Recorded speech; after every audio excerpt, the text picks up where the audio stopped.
Hi friends, welcome to Mr&Mrs Vignesh Views. இன்னைக்கு என்ன recipe செய்ய போறேன்னா குலோப் ஜாம் ரெசிபி. வாங்க பார்க்கலாம். குலோப் ஜாம் செய்ய இப்ப இன்ஸ்டன்ட் குலோப் ஜாம் மிக்ஸ் எடுத்துர்க்கேன்.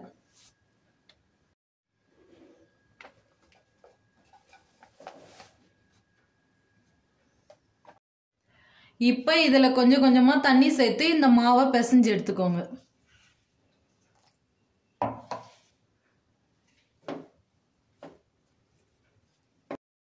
மாவை இந்த மாதிரி சாஃப்டா பிசைஞ்சு எடுத்துக்கோங்க. டைட்டா பிசைய கூடாது.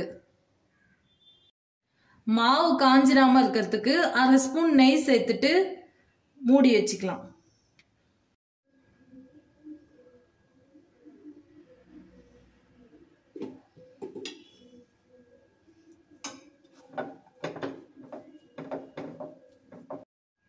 இப்போ சக்கரை பாகு பண்ண 1/2 கிலோ சக்கரை எடுத்து வச்சிருக்கேன். இதை சேர்த்துக்கலாம்.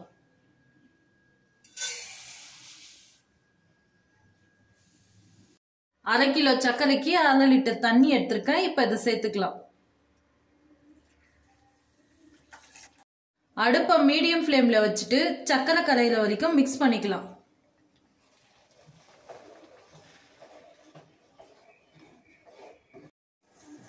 சக்கரைலாம் நல்லா கரைஞ்சி இந்த மாதிரி கொதி வரும்போது இதுல 1/2 ஸ்பூன் ஏலக்காய் தூள் சேர்த்துக்கலாம்.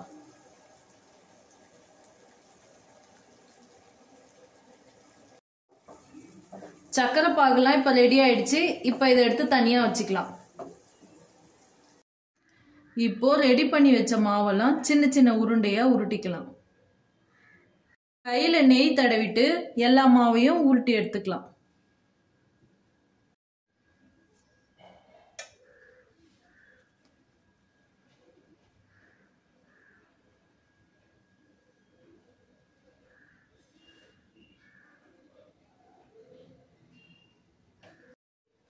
இந்த மாதிரி உருண்டையா உருட்டி எல்லாத்தையும் எடுத்துக்கலாம்.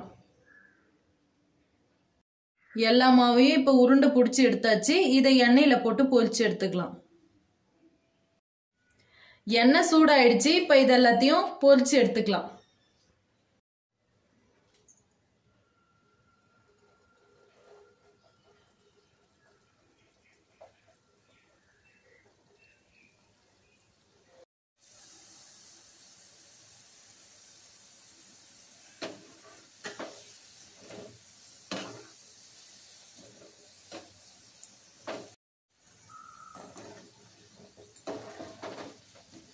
எல்லா உருண்டையும் இந்த மாதிரி பொன்னிறமா வந்தோடனே இதை தனியா ஒரு பிளேட்டுக்கு மாத்தி வச்சுக்கலாம்.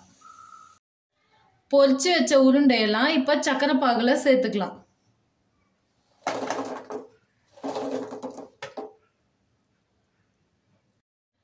இப்ப இதை 1 மணி நேரம் ஊற வச்சு எடுத்துக்கலாம்.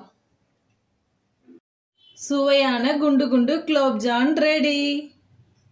இந்த வீடியோ உங்களுக்கு பிடிச்சிருந்தா லைக் பண்ணுங்க, கமெண்ட் பண்ணுங்க, மறக்காம சப்ஸ்கிரைப் பண்ணிடுங்க.